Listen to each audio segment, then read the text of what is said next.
With the FCC's repeal of net neutrality, here's what to expect. The Federal Communications Commission vote on Thursday to end net neutrality, the regulation that ensured Internet websites and services were treated equally by Internet service providers, has left millions of Americans wondering what it means for them. Will they see higher prices? Will they be asked to pay for YouTube or other services that are currently free? And will their Internet service provider squeeze out websites or services it doesn't like or that don't pay up for access? The bottom line, experts say, is all of those changes are possible, but unlikely to happen quickly. Some Internet service providers are vowing to stand by the principles of net neutrality, although whether or not they'll remain true to those vows is debatable, given there's now no enforcement if they violate those ideals. Instead, expect a slow burn, said Ryan Singal, Media and Strategy Fellow at Stanford Law School Center for Internet and Society. We're not immediately going to see ISPs offering crazy cable-style packages, he said. The cable companies can see the writing on the wall.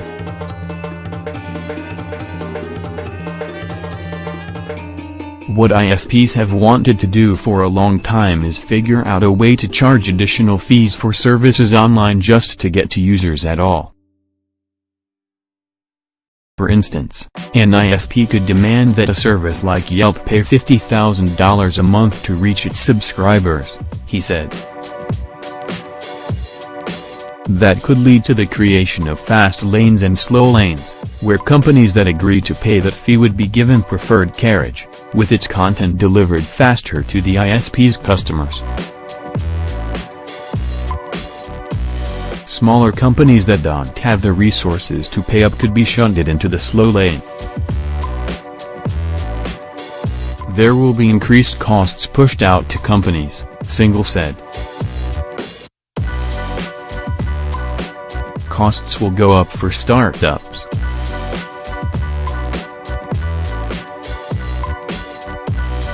The big guys will win because they can pay for fast lines.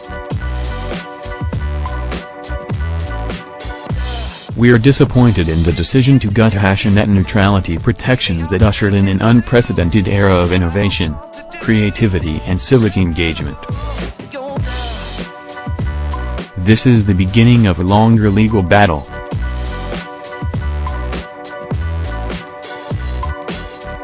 Netflix stands W/innovators, large and small, to oppose this misguided FCC order. 1:26 a.m., December 15, 2017. 5,943 replies 311,327 311,327 retweets 734,989 734,989 likes. Twitter adds info and privacy.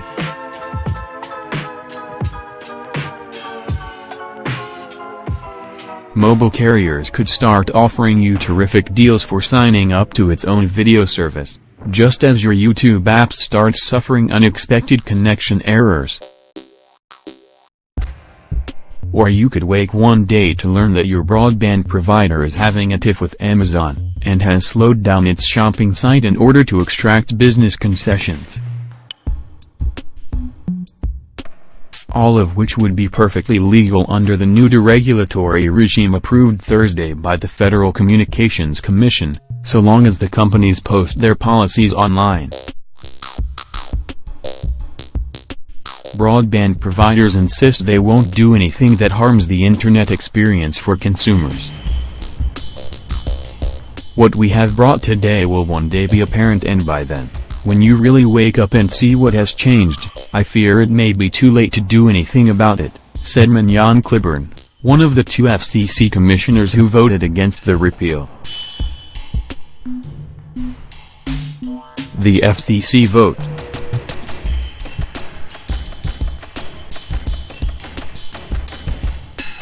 On Thursday, the FCC repealed Obama-era net neutrality rules, junking the long-time principle that all web traffic must be treated equally.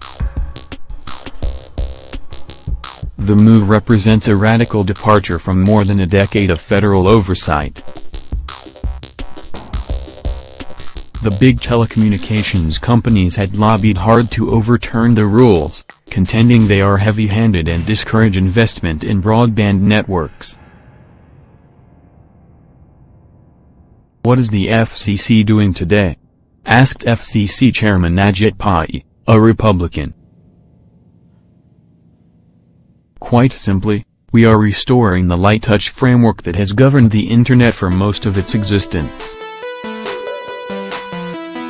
The meeting was highly charged, with the vote interrupted at one point because of a security concern.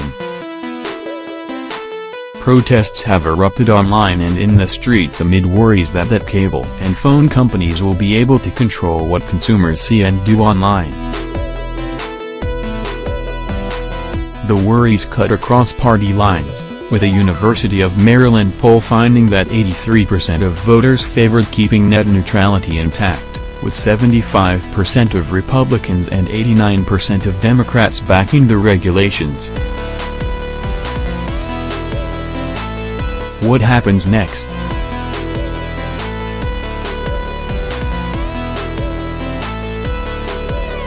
In the near term, experts believe that providers will stay on their best behavior.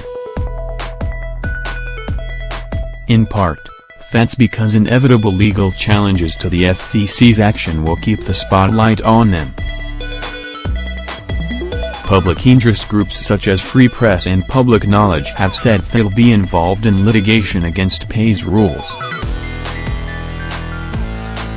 New York's Attorney General vowed to lead a multi-state lawsuit. The Attorneys General of Massachusetts and Washington State also announced plans to sue.